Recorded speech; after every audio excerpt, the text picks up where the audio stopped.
I'm Mayank. I would be taking two topics today. I would be finishing in, I think, not more than half an hour. So your time is precious. Use it judiciously. Okay, so I will be taking two topics. First is Paris climate deal, and second, a short one on air pollution in Delhi. Effectively, we will talk about the odd even scheme and anyone people who are from Delhi, this is one of the most anticipated questions, that should we go forward with the odd even scheme or not. I am audible to all? Okay, so how many of you have heard about the Paris climate deal? Nobody has heard. Okay, so let's start with some questions first. So how many countries? How many countries were in the agreement? How many countries participated? Like 196. Okay, so this is the first question which may be asked in the interview, because this is a very basic question कि भाई ये तो पता होना चाहिए ना कि कितनी countries थी. So 196 countries participated. Okay, so what is like the biggest achievement of Paris climate summit? INDC. Or the biggest achievement is that there is something to say, or there is an agreement at all? No? Nothing? Okay, I was just joking. Let's move forward. So many times scholars say that the biggest achievement of Paris agreement is that there is an agreement at all, because most of the countries were fighting. Some of them were saying that no, you have to share the burden.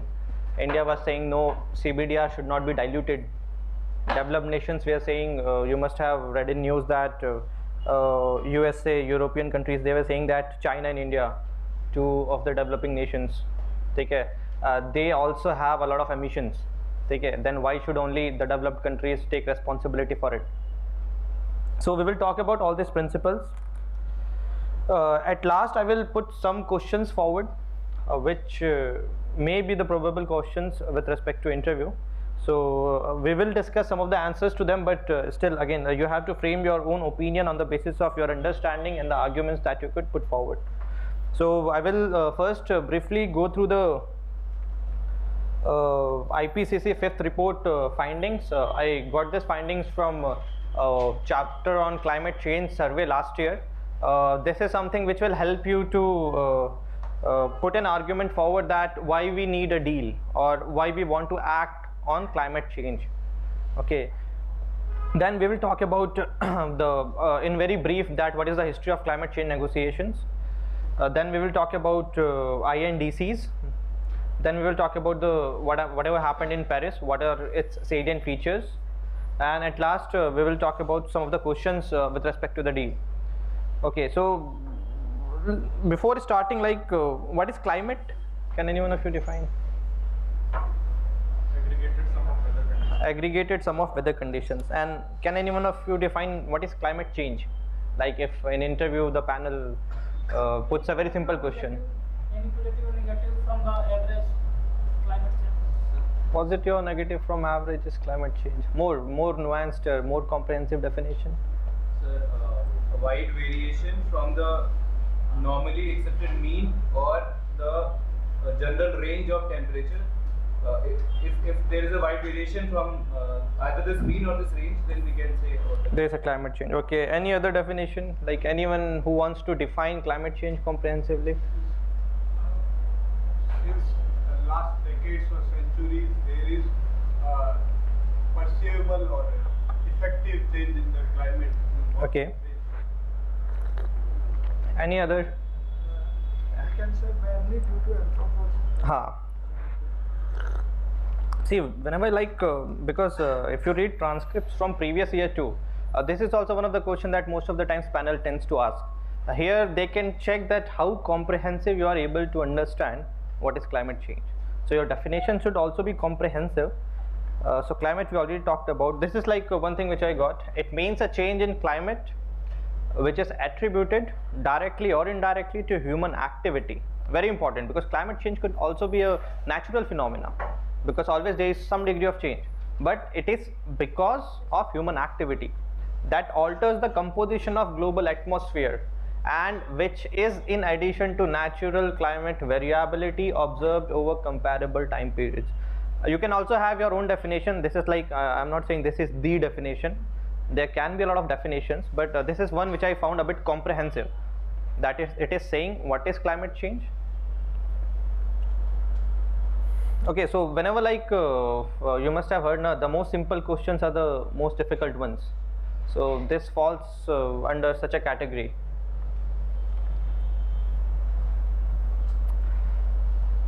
Further, a change in long-term weather pattern.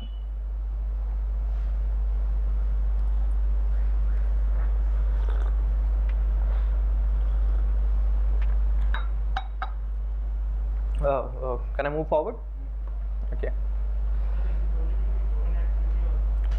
Directly, yeah, mainly with respect to human activity we say. Obviously natural, there is some degree of variance, okay, but that is not what we attribute to climate change. So now again the second question comes, that how do you ascertain that climate change is happening? ठीक है, तो कितने लोगों ने अपने घर में AC start कर दिया? Nobody started using fans? Okay, so it's 1st of March, sorry, I think it's 5th of March today, and already fans and ACs are there. Okay, so can you feel the change or be the change?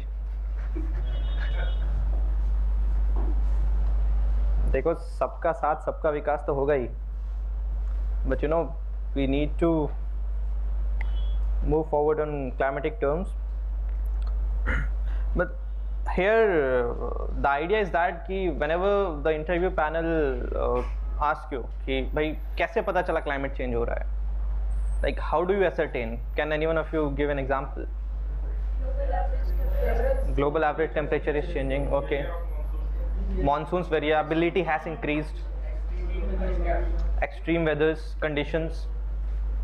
Any other data? Any other melting of ice? Any other data? Melting of With glaciers.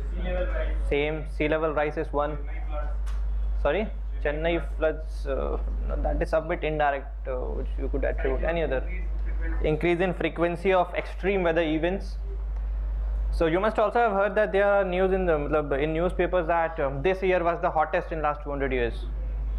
Okay, so these are particular events which say that yes, climate change is happening and we need to act. If you would have seen that before the Paris meet, I think Paris meet was in December. In November, a lot of scientific findings came. A lot of people in like US and Europe, okay, there was repeatedly publishing in newspaper that yes, change is happening because of this scientific finding. This is the hottest year. The frequency of extreme weather events happening across the world has increased. Sea level rise we have seen. Most of the coastal cities, they can't like if it changes further, they have to fall in line. You can't live in those coastal cities, whereas the coastal cities, 60% or 70% of the population throughout the world live in that particular areas. Okay, so these are some of the conditions whereby you could say to the panel that yes sir, climate change is happening and we need to act.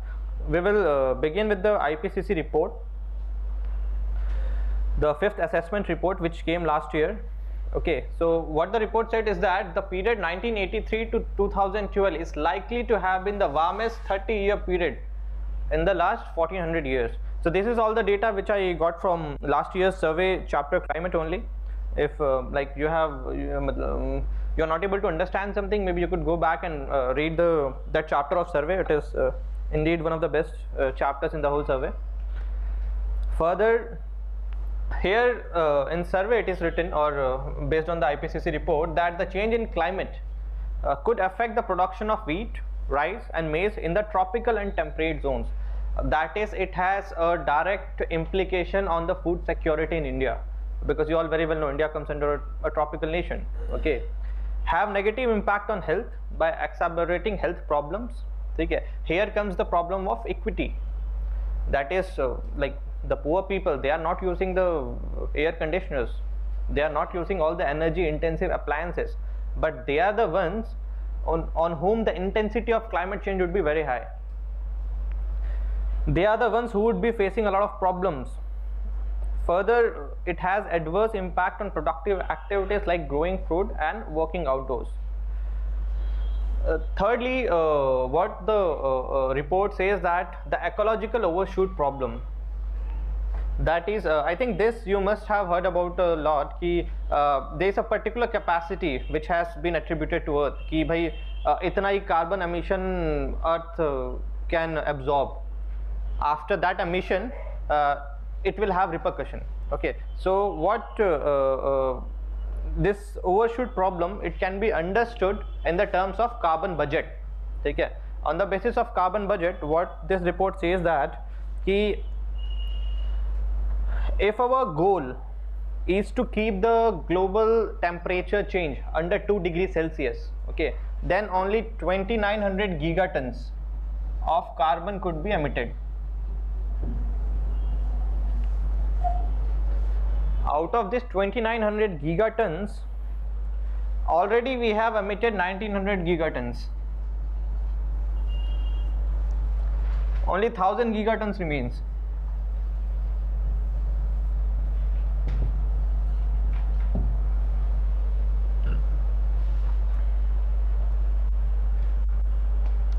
So here comes the all negotiations, that this is the main part of the negotiation in Paris, that which country would get how much space, what are the principles on which a country would get some space in this carbon budget. Okay, here comes the principle of, like, let's say CBDR or equity. Okay, so this is a problem. Here comes like if in the panel, if there's a question on climate justice, then you could say, sir, climate justice, this 1000 gigaton, so the sharing of this carbon space among nation should be based on some principles, let's say CBDR or principle of equity.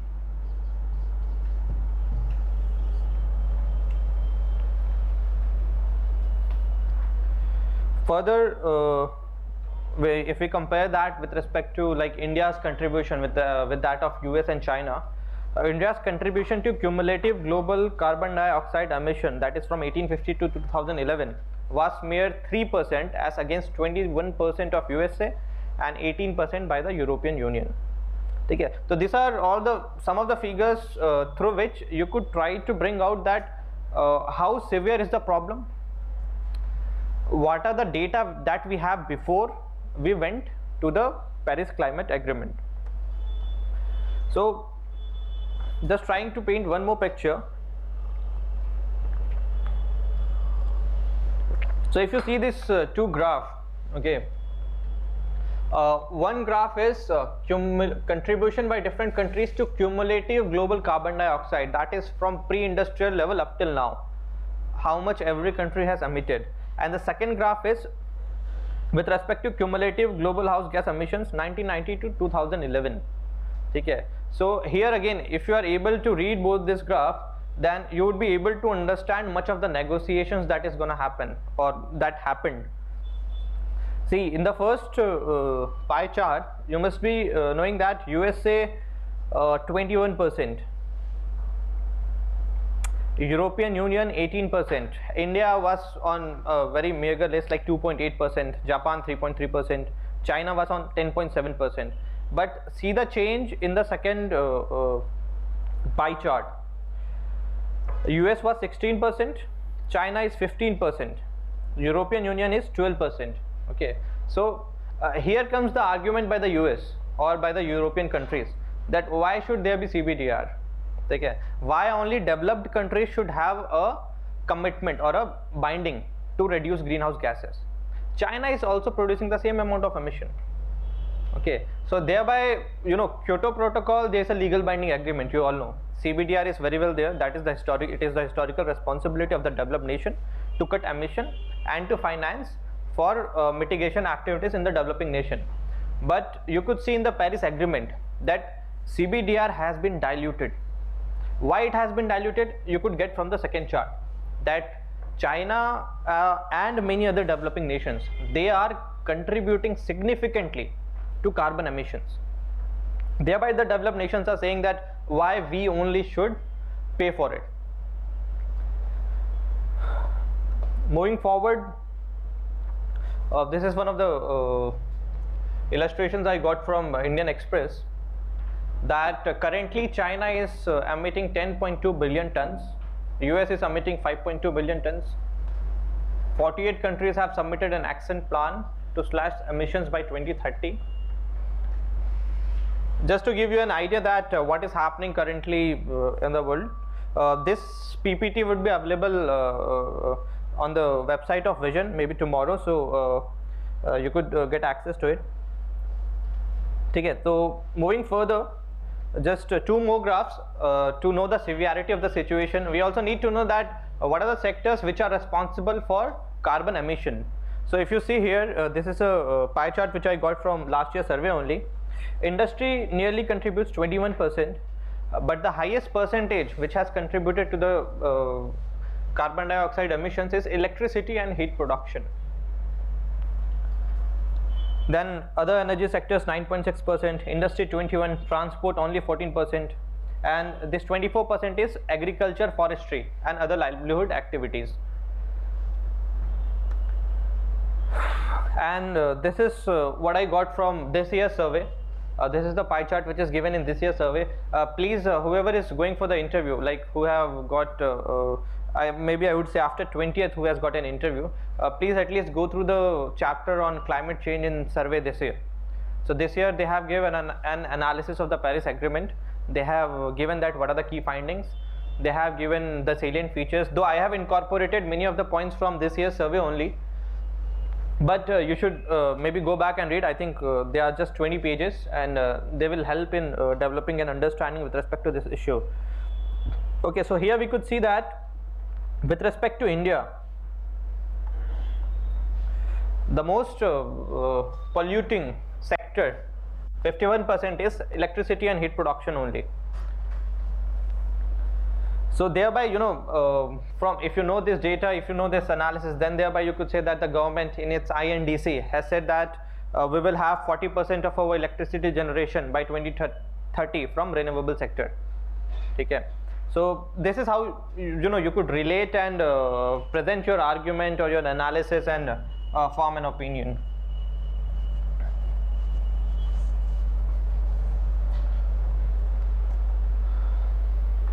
Plus India has also said, if you must have read in the newspaper, that we need electricity. Our electricity, you could say our intensity of GDP with respect to electricity is very low. Our electricity consumption is very low. Thereby we have to produce more electricity. Currently we don't have the technology to produce so much electricity from renewable sector. Though we have a very ambitious target, 175 gigawatt by I think 2022 from renewable sector, but still we have to base most of our energy production from fossil fuels. What is the current statistics? How much percentage renewable and how much percentage from this fossil fuel? 70 thermal and 13 from renewable. 13% only from renewable. And how much from coal based? Coal base is 60. I think nearly 64%. Coal base is 60 and then oil is 9% and 60. Yes. Okay, oil is 9%. 9 and 1%. Natural gas 1%. gas 1%. So this is gonna remain for the next 10 years also, because we have cheap coal. That is one of the most cheap sources of electricity. Okay, here only just making one more point. Maybe go back and see that there was a recent auction for solar plants. That is, solar parks are there, and that most of the companies, they bid that how much should be the price. I think the last price that was 4.67, na? 4.67 per unit. If I am correct, I think it is 4.67. Please go back and check, because this is very low with respect to solar industry. Okay, I think in paper 3 there was a question also this year, ki why what is the reason for reduction of price with respect to solar industry, energy produced by solar industry. So I think you all understood this comparison. Maybe go back and just read this year's survey chapter. They have nicely analyzed this and bring out what you could get out of this pie chart. Moving further, let's just get into brief about the climate change negotiations so that you are able to appreciate whatever happened in Paris. I would be very brief. I won't take much time of yours in this particular section. See, what happened is that 1992, everyone very well know. There was a question in prelims also this time. Please understand. Okay, how many of you remember the question of prelims? There was a question on prelims that Earth Summit is under which convention of this UN. Okay, so there is this UNED, United Nations Program for Environment and Development. Under these two sections, UNFCCC and CBD. Okay, so UNFCCC, it was formulated for taking action with respect to climate change. For biodiversity, there was another convention on biological diversity. There were two principles at that time on the basis of which further agreements were undertaken. First principle was CBDR. We will talk about this principle in the next slide. Second principle was equity. Okay. So the CBDR principle, it talks about two things: intragenerational equity and intergenerational equity. Intergenerational equity means that whoever countries or have emitted carbon dioxide gases, okay, or carbon dioxide equivalent in historical sense, they should be taking more of legal bindings. They should cut their emissions more. That is, they have an historical responsibility. Intergenerational gap. Okay, so they should have more responsibility towards taking action on climate front. Okay, so that was intergenerational equity. CBDR principle says. Thereby, in Kyoto Protocol, you have binding agreements for developed nations. Second is intragenerational equity. That is, whatever is left currently, okay, that should also be you could say that should also be distributed among the countries in a fair and equitable manner. So these are the two principles of CBDR. This is how you could decipher CBDR. Second principle was equity. So here it is also written, the burden of managing climate change needs to be shared in a manner that equitably divides such responsibilities both within a generation and across generations. So this is the just for telling more, I got this from Article 3 Clause 1, the UN Framework Convention on Climate Change, which talks about CBDR. Moving forward, let's in brief talk about all the climatic negotiations and COPs which happened over the years. I would be very brief in this section. See what happened 1997. I think everyone is familiar with Kyoto, whatever happened in Kyoto. Okay? So they were its aim was reducing global carbon dioxide emissions by 5.2%. 5.2 is like an approx figure compared to 1990 levels. First commitment period was 2008 to 2012 and second commitment period is 12 to 20. But the second commitment period is very limited in scope. Most of the countries, they backed out, like US backed out of it, Canada backed out, I think Japan also backed out of the second commitment period. In 2000,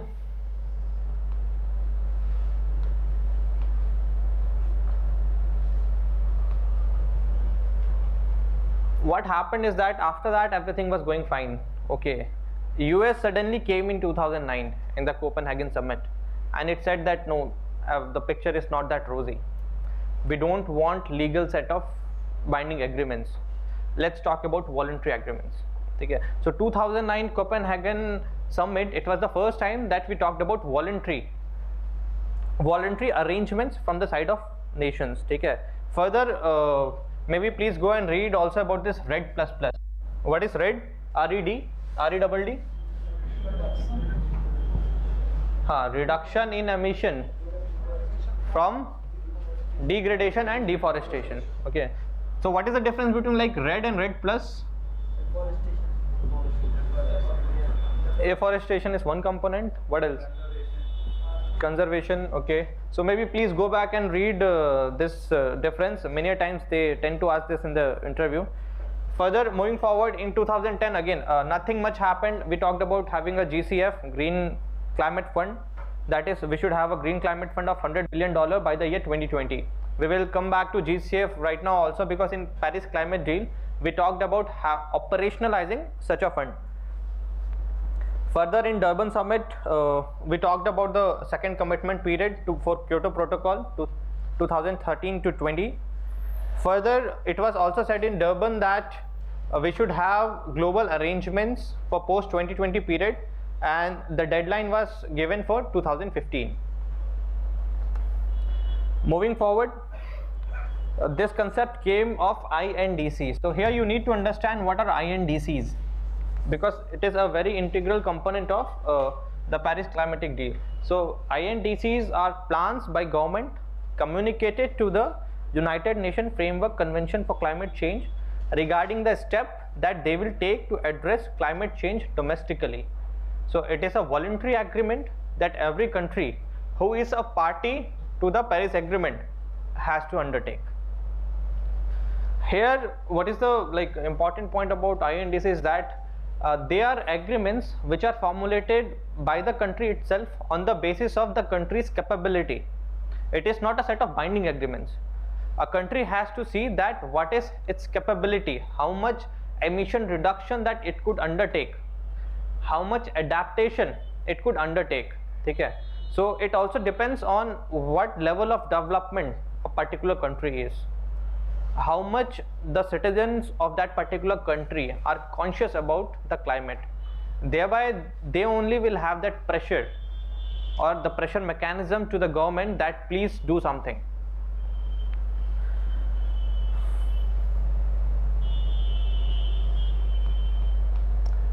Further, once all the countries have submitted INDCs, this is one of the figure that I got, that the INDCs submitted by all major emitters indicate that the cumulative emission of the world between 2012 and 2030 would be in the range of 700 to 800 gigatons of CO2.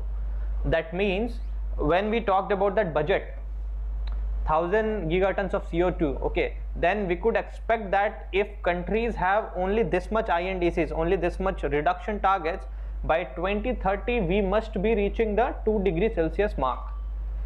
Because I think let's not get into technicalities also, there is something like forward and backward linkage in climate change. You know, once you emit the CO2, it is not that very instantly it will reflect in climate change. It has a gestation period. Okay, so let's say by 2030 if we emit all the gases, its impact would be in 2035 or 2040. So thereby still scientists are not very clear on this particular aspect, that how much is the forward or backward integration. This is the last point with respect to INDCs, that I think you all both know that last year China and US had a deal, okay, where both the countries by 2030 will occupy roughly 16% each of the remaining carbon space. They had a deal that China would be peaking around 2030, okay, and US will also reduce its GDP emission intensity by some percentage. Let's talk about the India's contributions, India's INDC climate change contribution. Okay, so please read the third, fourth and fifth point. Rest of the point you could make from whatever you know with respect to climate change. Third, fourth and fifth is something which is very important. To reduce the emission intensity of its GDP by 33 to 35% of 2005 levels by 2030. Second is to achieve about 40% cumulative electric power installed capacity from non-fossil fuel based energy resources by 2030. And fifth is to create an additional carbon sink of 2.5 to 3 billion tons of CO2 equivalent through additional forest and tree cover by 2030. Okay, now we need to see that how much India does on this front, but from an interview perspective you need to remember these 3 points specifically, third, fourth and fifth.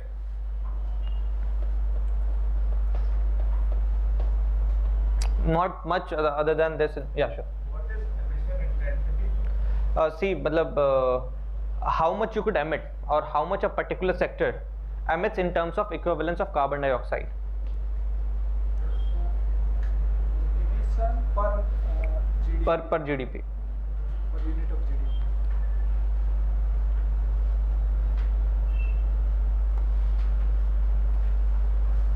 So going forward, this is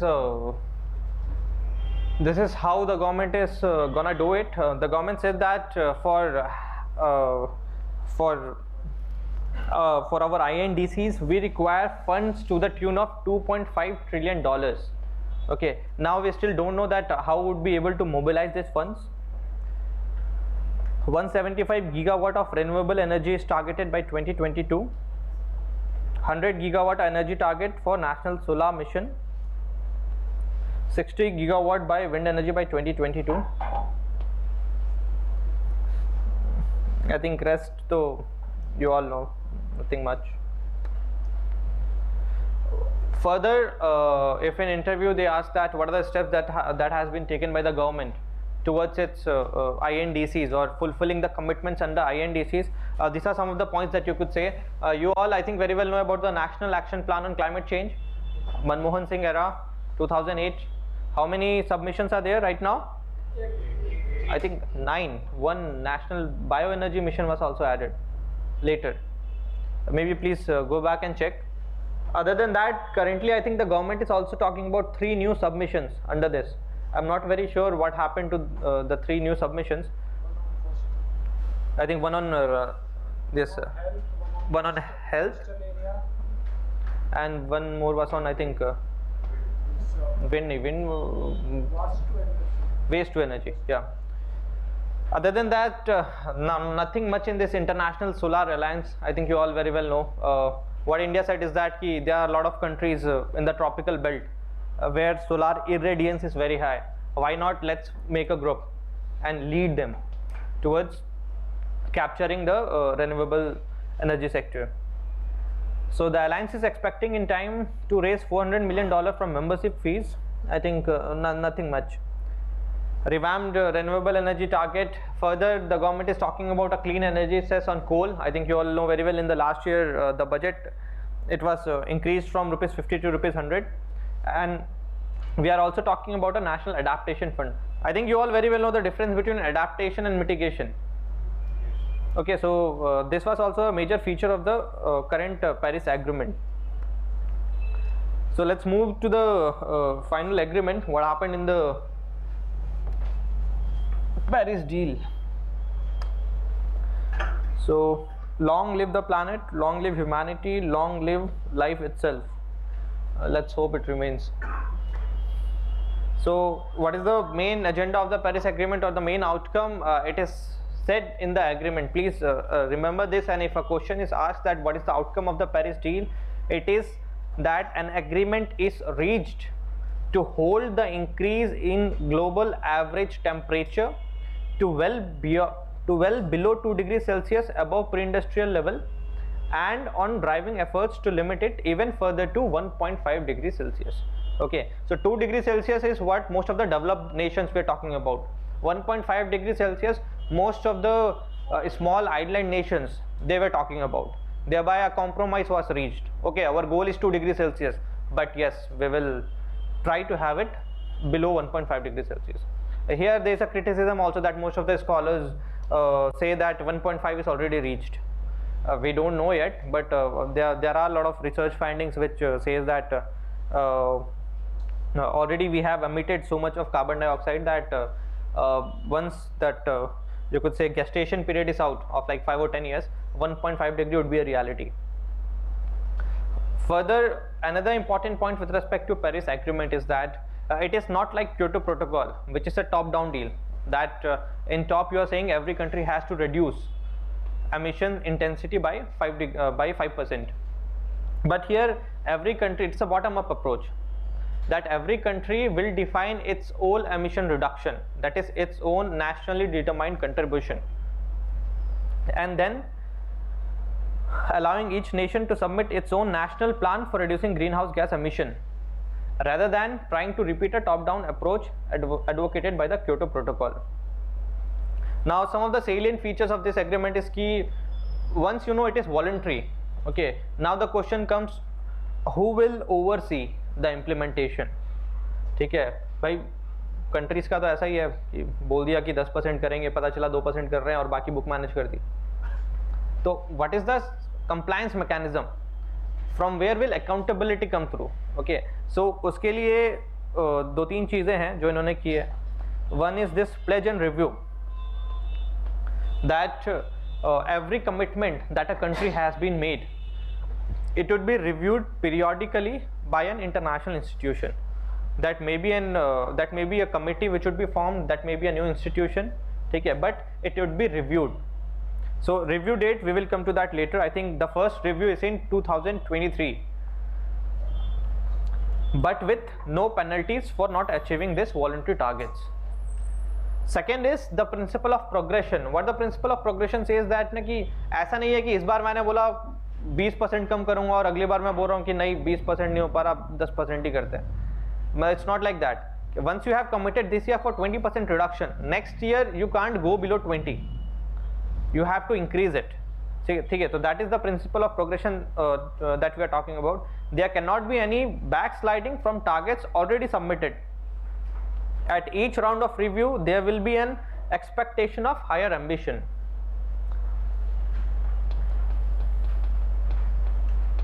And see, this principle is also quite obvious, because obviously global carbon dioxide emissions are increasing. Okay? If in near future, or let's say 10 years down the line, you are not increasing the reduction, then obviously 2 degrees Celsius would be able to reach. Are you understanding my point? Further, this is something which I got from the survey of this year. Here the survey talks about the agreement seeks to enhance the implementation of the convention while reflecting the principles of equity and, see the change, CBDRRC, in light of different national circumstances. ठीक है, previously it was just CBDR where there was intra-generational and intergenerational equity.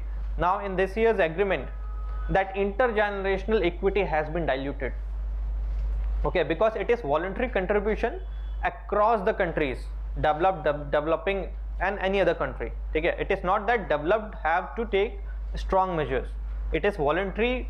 Any country could take any emission cuts. It is on the basis of international pressure, it is basis on how advanced your economy is, how you could say aware the people of the country is, on the basis of which they could compel the government to take emission cuts. Further, the countries, they are required to communicate to the UNFCCC Climate Action Plan, known as NDC, every 5 years. Each party's NDC will represent a progression beyond the party's then current NDC, thereby steadily increasing global effort and ambition in the long term. Okay, so third important thing is this, that in this deal it is not only about mitigation, but there are other important elements such as adaptation, loss and damage, finance, technology transfer, capacity building, transparency of action and support. So what is loss and damage? Sorry, loss and damage is more like, let's say because of climate change, extreme weather events are happening, and there's a very small island nation, something extreme event happened, there's a loss to its economy. Who will pay for it? Is there a global community who will pay for it? Is there any particular community or any particular country which could have that liability? Okay. But here in this agreement, what the country said, that we have an obligation to pay, but it is not a binding obligation, it is not a liability. That is, developed countries would not be held responsible for any extreme events happening in the minor or small countries, or let's say island nations. Okay. But we will develop a fund which will provide money to those small island nations for covering these aspects of loss and damage. One of them you could say. ठीक है, इसमें यार बस ज़्यादा कुछ नहीं है. यहाँ से आपने टारगेट दिया, ये अगर आपके टारगेट्स हैं emission reduction, so transparency we should ensure. It would be peer reviewed.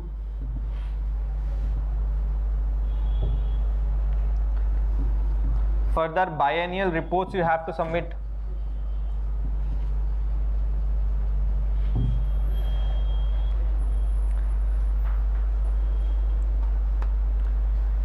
What are its key features?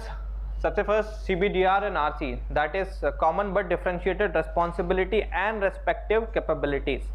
So here I think I already talked about this. Now there is no distinction between a developed and a developing nation.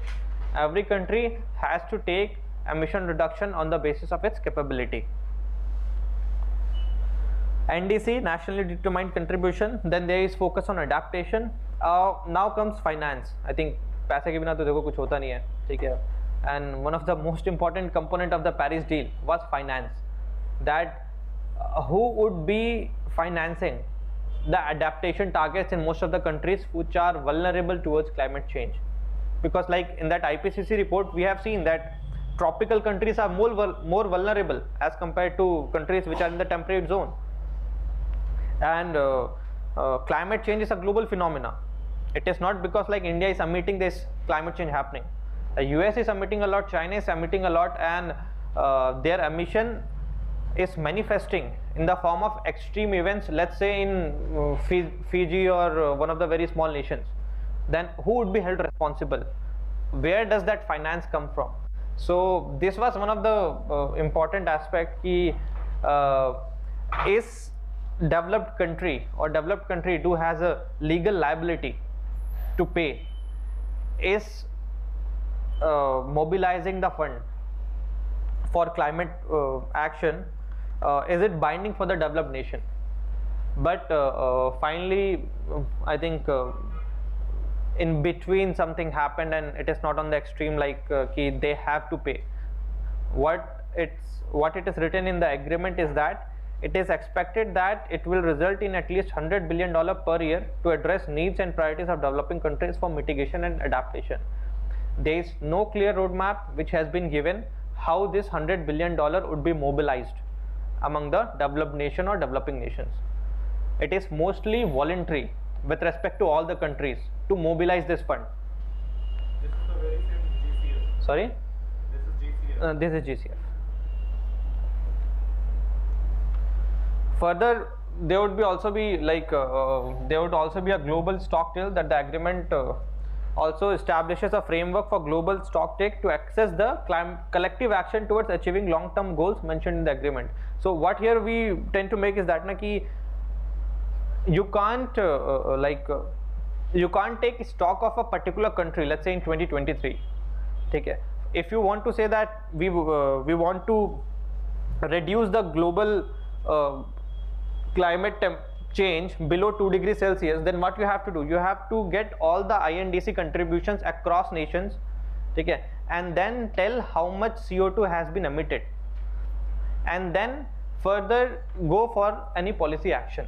Okay, so that is what here we are talking about global stock take, that we will try to find ki how much every country has emitted.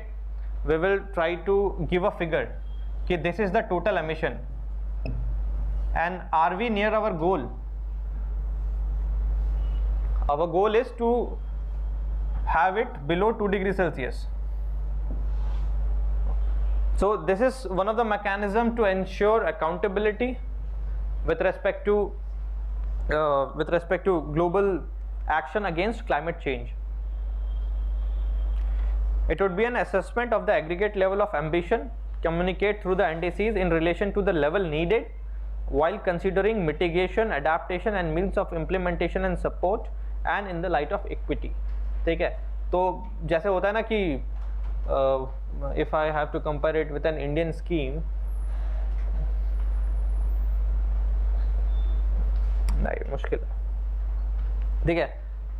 The first stock take is slated for 2023. Now here is again a criticism कि what we are talking about. Currently we are talking about 2016. The first time we will again see that whether a goal would be reached or not is 2023. ठीक है, how much years? 4 or 3, 7 year period you could do anything. None of the international institution or no one is watching actually. The first time you would be taking a global stock take is 2023. Okay, so 7 years is like, it is like a blank check which is given to every country. Okay, do whatever you want to do. We will see what is happening in 2023, how much you have emitted, and then we will take any action. So again, this is one of the criticism. Okay, we must have took it sometime before. At least we should know that what is happening around. But it will be applicable after 2020. 2020. Because until 2020 there is Kyoto Protocol. But most of the countries, they backed out of the Kyoto Protocol. But if we have to measure it, we will measure after 2020. No, but you could take a global stock take only in let's say 2020 only.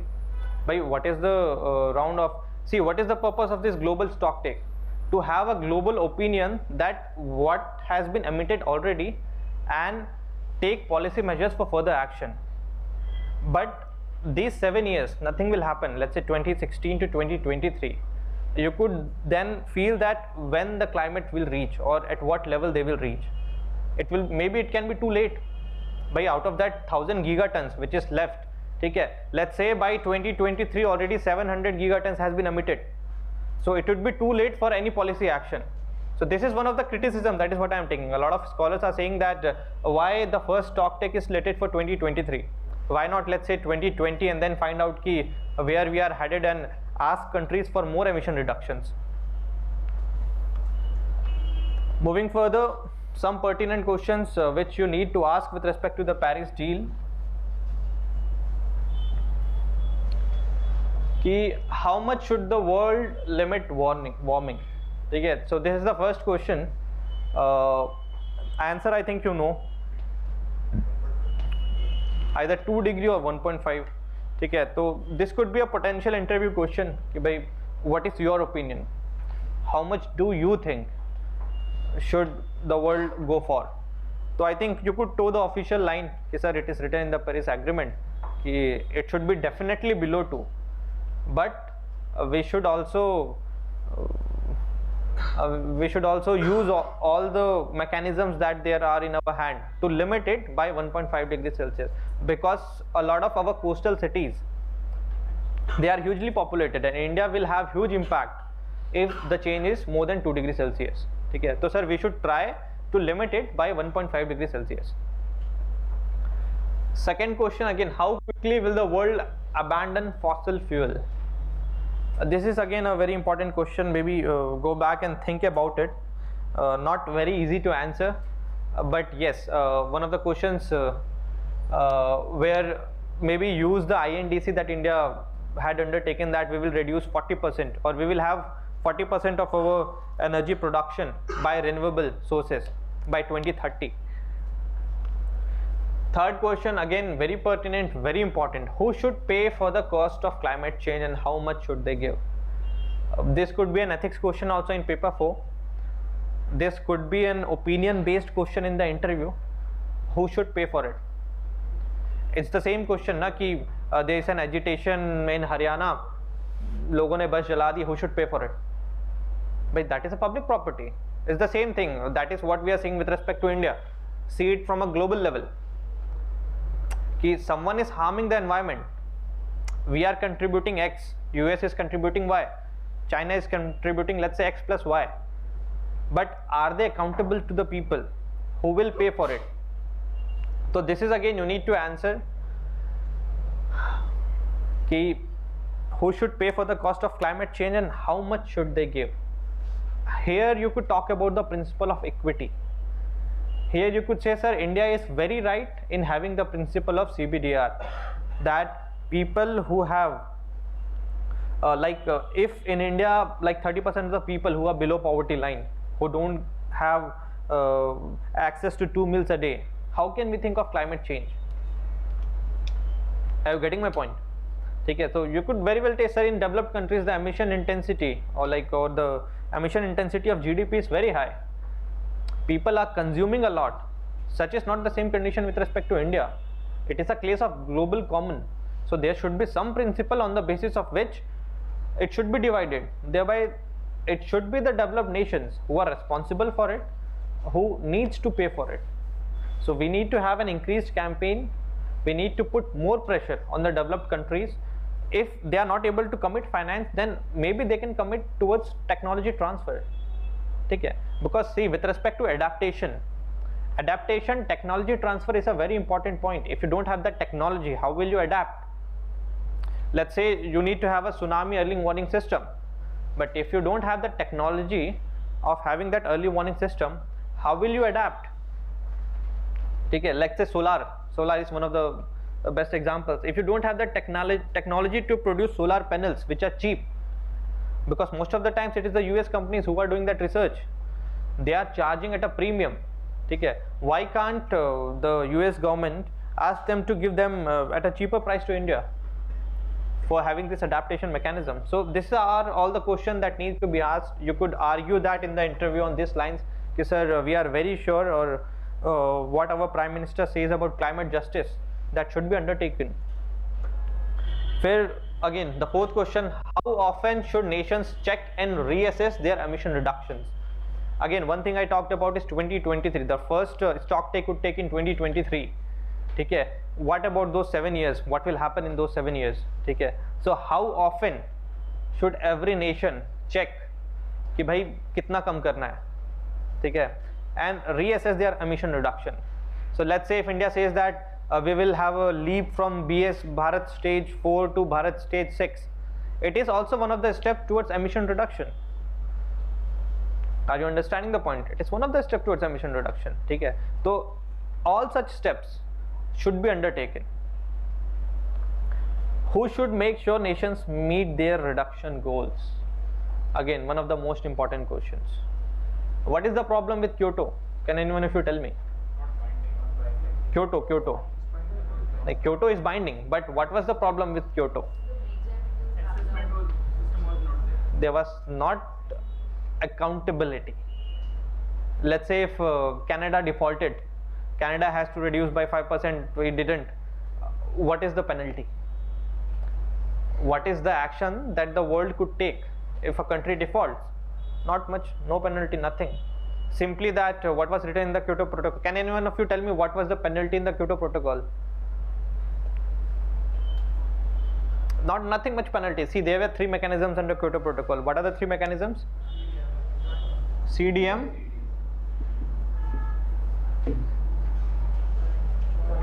joint implementation, and carbon offset. Okay. The penalty was that if a nation is not able to be legally adhere to 5.2% reduction, then he will not be able to undertake this mechanism, the benefit of this mechanism. That was the only penalty. This was the case with Russia. One of the Russia was not this particular, but what happened with Russia was that Russia said that no, I don't want to go with this second period of Kyoto, 2012 to 2020. Then what is the penalty for not adhering to the second period? The penalty is that whatever credits that you have accrued under this mechanisms, it will not be given to Russia. भाई जो पहले period में उसको इससे फायदा हुआ, ठीक है, it would not be able to use that credits in the second period. This is the only penalty. What is the difference? Russia would say, okay, go off, I don't want your credits under this mechanism. So this is the problem. Currently, again, who should make sure nations meet their reduction goals? Is there any overarching global body which can undertake this exercise? There's nothing like that. It is only the public opinion which could change. It is only the public opinion, awareness of the citizen which could compel a government to undertake such reductions. Okay, it should come from the bottom. Who is responsible for the loss and damage caused by climate change? Again, loss and damage is a very important component. कि किसी और के action, मतलब ये वही बात होगी ना कि किया किसी ने और भुगत कोई और रहा है. You must have heard ना कि US is emitting and let's say India is having response for that. ठीक है, तो who is responsible for the loss and damage? ठीक है, तो again you need to create a fund so that mitigation and adaptation could be undertaken in those small island nations who don't have that capability to adapt. And the last question, it could be a very well ethics question, it could be a question on your opinion, like who bears responsibility for protecting the climate anyway? Who? We the people. So is there something like a global citizen? ऐसा है क्या कुछ global citizen कि भाई जैसे we are patriots, you know, मतलब India में वैसे भी. So these are like some of the questions, especially with respect to interview. If they could ask you from a very from an opinion point of view, just to gauge that how much you have understood the whole debate about climate change. So just read like all whatever we have talked about the Paris Agreement. Maybe go back and read also the arguments which has been put forwarded by various countries in the negotiation. Then you would be able to answer these questions. There is one very good article by this paper, The Atlantic. Okay, so maybe go back and read that article where they have tried to answer these questions. That what has happened in the Paris Agreement, what could have been done, and that could be again a criticism of the Paris Agreement. Moving further, one very small topic, I think you all know very well. You all must have heard what happened in Delhi sometime before. So can anyone of you tell me what happened in Delhi sometime before? Odd even. So I will just take 5 minutes more to let's say debate on this odd even scheme.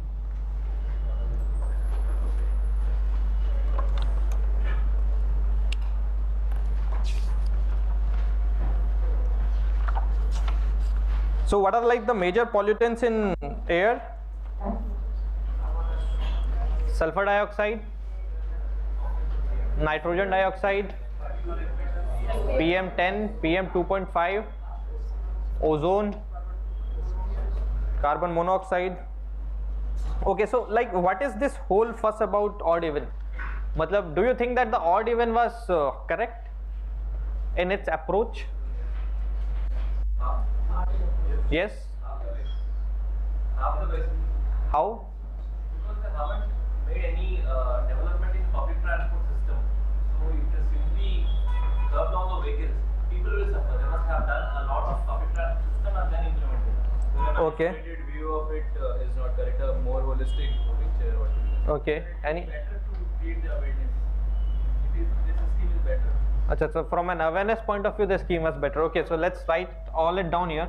So maybe let's have a discussion on odd even rather than going on to the technicalities. I think on the basis of this discussion only, most of the people who are appearing for the interview can form an opinion.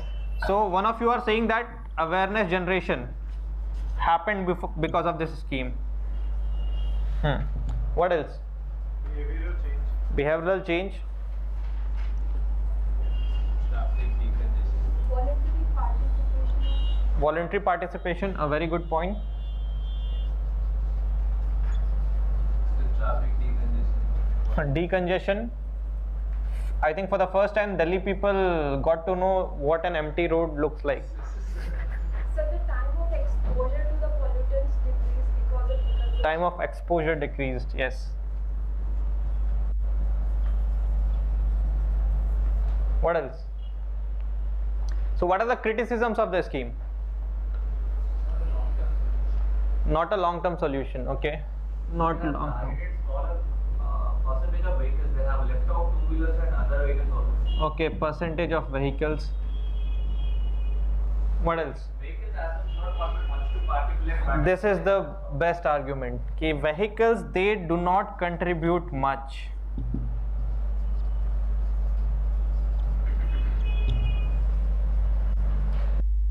If you see the pollution of Delhi, ठीक है, road dust nearly constitutes a major point. ठीक है, road dust is one of the major pollutants of air pollution in Delhi. What else? Sir, odd vehicles will get 4 days more in 2000.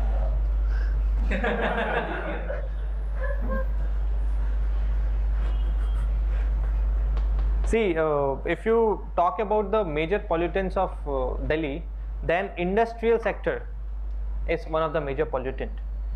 the burning of this biomass in areas nearby Haryana and this nearby areas of Delhi, that is again a major component of rise in pollution in Delhi. Construction is one of the major component. A road sector contributes a very minor segment towards pollution in Delhi. Okay, so is it the right scheme, or are we targeting the right sector?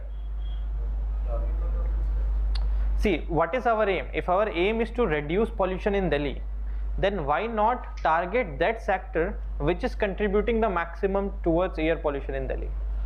That is the question.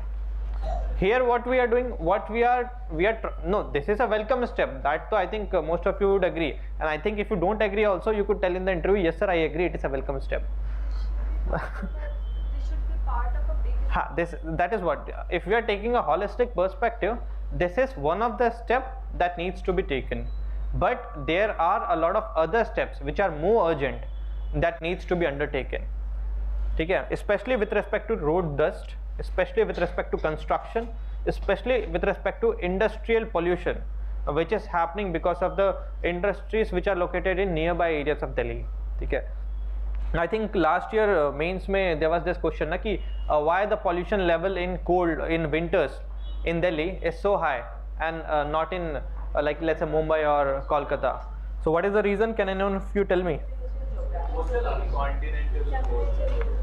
Location is one of the factor. Any other point? Rainfall. How?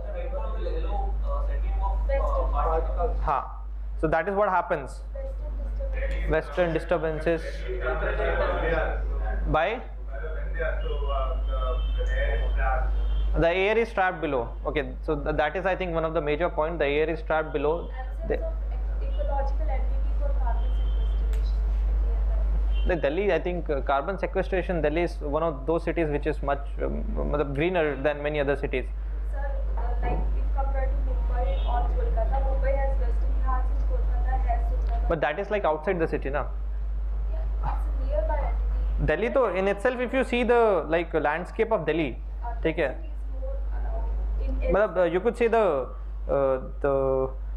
other facilities, for example, Mumbai is nearby sea coast, land breeze and sea breeze tends to happen, which takes away the air. But what happens in Delhi is that the air gets trapped, and because of the contrast in temperature, okay, between day and night, it tends to settle down. So this is one of those reasons that why in January or especially December last January, you could like feel that the pollution level is very high. But even when you breathe the air, you feel that okay, something is missing. So that was also one of the factor on the basis of which the government took a decision. Okay, let's say for this 15 days, let's have this odd even policy. So for saying that the policy was good or for points in favor of the policy, you could say sir, Delhi has a very peculiar temperature, very peculiar landscape. Okay, and we have seen that in winters, the proportion of this PM 2.5 and PM 10, it tends to increase. Thereby sir, rather than targeting the whole like bundle of air pollution, the government tried to tackle the problem of PM 2.5 and PM 10. Okay, and vehicular pollution is one of the major component of that. Okay, in that respect, odd even policy was good. It was a welcome step forward. But if we are talking about the whole air pollution of Delhi, then a lot of other steps needs to be undertaken, especially with respect to the industrial sector, especially with respect to the construction sector. Okay, so I think this will holistically summarize the whole issue of odd even rule. Further, you know, talking about why one car, why like two-wheelers exempted, etc., etc. This is like we are talking on the fringes and missing the main argument which the government has tried to put forward. मतलब कई लोग ये बोलेंगे कि यार neo middle class or the people who are rich, they will buy 2 cars with 2 number plates and etc., etc. See, that is again a very meager amount. It's like again we are missing the main point. We are again going around the argument again and again. Okay. So the main point was that ki because of the peculiar condition, okay, PM 2.5 and PM 10 concentration tend to increase. By having this scheme, the government has tried to bring down those levels. On that front, the scheme was good. Or if the interview panel asks you that, then what else should be done? So you could very well say, sir, we need to find what are the sources of the pollution and how much percentage a particular segment is polluting. Let's say how much industry is polluting, how much dust in the road is polluting, how much construction dust is promoting, and then, sir, we need to take precautions individually with respect to every sector. For construction sector, what could be done कि आपने देखा होगा कि जब भी घर बनते हैं, okay, so there is this facade which tends to be erect, ठीक है, उसके अलावा वो ग्रीन कलर वाला कपड़ा लगाते हैं, ठीक है, तो strict adherence to such measures needs to be undertaken. Vacuum cleaning of road could be the other factor, because road dust is again one of the major factors for air pollution in Delhi. Further, you could say that, sir, from going from BS4 to BS6 is again a welcome step for Delhi, okay, because in BS6 again we will have less percentage of sulfur dioxide, we will have less percentage of lead, we will have less percentage of nitrogen dioxide, okay, that is a welcome step. So, sir, it needs a multi-pronged approach, okay, and every sector needs to be tackled according to the problem that there is. Other than that, I think you could say, sir, people have responded very nicely. The government brought the scheme with people's contribution. Awareness generation was very well undertaken. There were a lot of volunteers which were there on the ground. And, sir, the government should take this scheme as an example of how to implement such schemes in the near future, where the government has mobilized the public opinion, where the government through radio channels, through news channels, through pamphlets made awareness among the people about this rule and used the civil volunteers for implementation of the rule. Okay? So you could cite this like 15 days as an example that how government policy should be implemented at the ground level. I think other than that, not much. वही मतलब I think other than that ना, it's like कि again we are just going on the fringes कि parking rule में ऐसा होना चाहिए, थोड़े parking space और बढ़ा दो, public transportation system improve कर दो, etc. etc. Thank you. Any other doubts? I would be available outside for next 10 minutes. All the best for your interviews.